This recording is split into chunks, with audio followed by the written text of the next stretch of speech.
Assalamualaikum warahmatullahi wabarakatuh. Bismillah, alhamdulillah, alhamdulillahilladzi anjalal qur'ana fi sahri Ramadan. Allahumma sholli wa sallim wa barik ala sayyidina Muhammadin khairil anam wa ala alihi wa sahbihi kiram.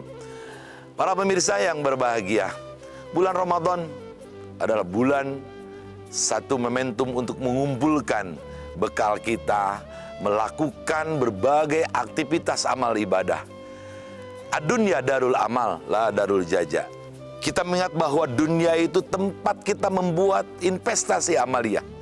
Jangan sampai kita menyia-nyiakan waktu di bulan Ramadan ini, karena kelak di hari akhir kita akan menghadapi darul jaza, yaitu tempat pembalasan.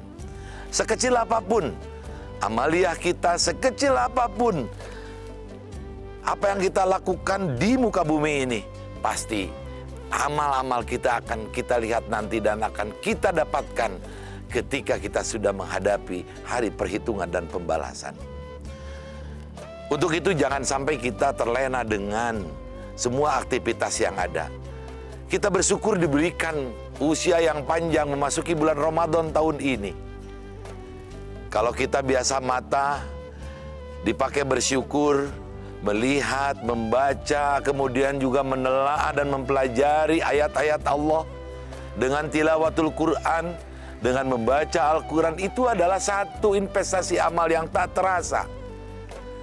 Mungkin di luar bulan Ramadan tidak ada waktu untuk menyempatkan membuka 1-2 ayat. Tetapi di bulan Ramadan kita punya target. Dari mulai awal Ramadan sampai akhir Ramadan bisa kita menghatamkan Quran, bisa bolak-balik. Karena spirit yang ada, semangat yang ada ketika memasuki bulan Ramadan akan lain, dengan berbagai pahala yang dilipat gandakan. Ada satu riwayat bahwa tilawatul Quran, membaca Al-Quran itu bagian daripada hal yang diutamakan di bulan Ramadan. Selain sedekah, kemudian kita juga berbagai amal lain. Bagaimana idkana Rasulullah sallallahu alaihi wasallam yukthiru min tilawatil Quran. Rasulullah ketika di bulan Ramadan lebih memperbanyak membaca Al-Quran. Yukthiru min tilawatil Quranil Karim fi Ramadan. Wa kana Jibril yudarisul Quran fi sahri Ramadan. Dan malaikat Jibril memberikan pelajaran, menurunkan wahyu ketika wahyu pertama pun diturunkan di bulan Ramadan.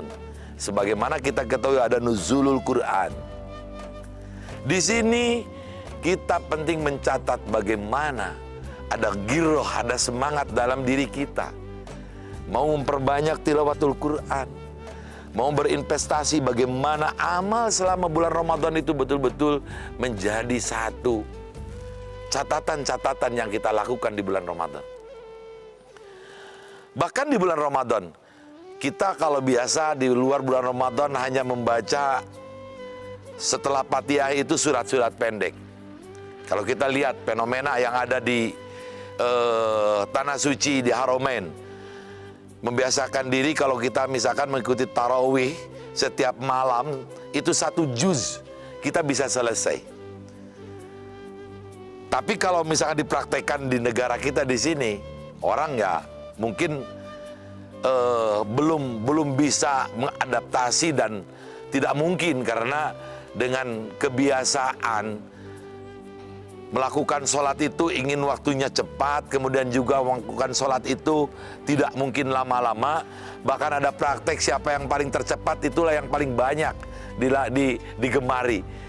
Tetapi yang dicontohkan bahwa wakana Rasulullah SAW yutilul qiraat al-Quran fi qiyamir Ramadan, lebih memanjangkan baca ayat-ayat Al-Quran di bulan Ramadan, aktsara mimma yutilu fi ghairi, lebih banyak ketimbang di luar bulan Ramadan. Ini salah satu tamsil bagaimana mengkomparasikan amal ibadah yang pernah dicontohkan oleh Rasulullah antara di bulan Ramadan dengan di luar bulan Ramadan.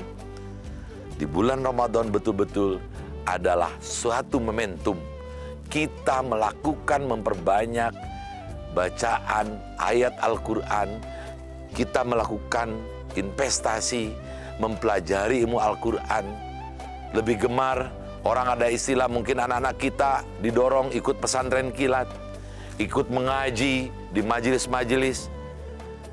Mungkin aktivitas akan berbeda dengan di luar bulan Ramadan.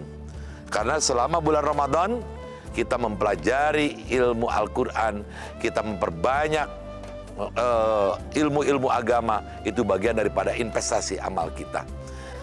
Bahkan Rasulullah bersabda, As-siyamu wal qiyam yasfi'anil abdi yaumal qiyamah. Kelak saum dan qiyamul Ramadan itu akan memberikan syafaat bagi hambanya ketika nanti di hari kiamat. Apakah kita tidak tertarik? Dua amalan yang akan berikan syafaat pertolongan ketika nanti di hari kiamat. Kenapa? Yaqulu saum, bahwa saum akan berkata, Rabbi mana'atuhu at-ta'ama was-sarab. Rabbi, aku ya Rabb yang mencegah orang yang berpuasa itu at-ta'ama, tidak makan, was-sarab, tidak minum, bin nahari, ketika siang hari. Dan kata qiyamul Ramadan wa yaqulul qiyam manatuhu an-naum bil laili fasabi'na bihi. Aku yang mencegah orang melakukan qiyamul Ramadan, an-nauma, tidak tidur bil laili, ketika malam hari, fasabi'na bihi, maka aku berikan untuk bisa memberikan syafaat terhadap orang-orang yang melakukan saum dan qiyamul Ramadan. Perbanyaklah membaca Al-Quran, karena Rasulullah juga menyampaikan, man qara'a harfan min kitabillah falahu bihi hasanah. Orang yang membaca satu huruf aja dari Al-Quran, untuk orang tersebut satu kebaikan. Wal hasanah bi asyi amsariha, dan satu kebaikan akan dilipat gandakan menjadi 10 kebaikan. La aqulu alif lam mim harfun, kita membaca alif lam mim itu bukan satu huruf, tetapi walakin alifun harfun, walamun harfun, wa mimun harfun, bahwa alif satu huruf, lam satu huruf, mim satu huruf, sudah 30 kebaikan. Selamat menjalankan ibadah puasa dan memperbanyak kita membaca Al-Quran. Semoga bertumpuk-tumpuk amal ibadah kita menjadi bekal nanti kelak di hari akhir. Hudma sofa wadak makadar, wallahul muwaffiq ila aqwamit thoriq. Wassalamualaikum warahmatullahi wabarakatuh.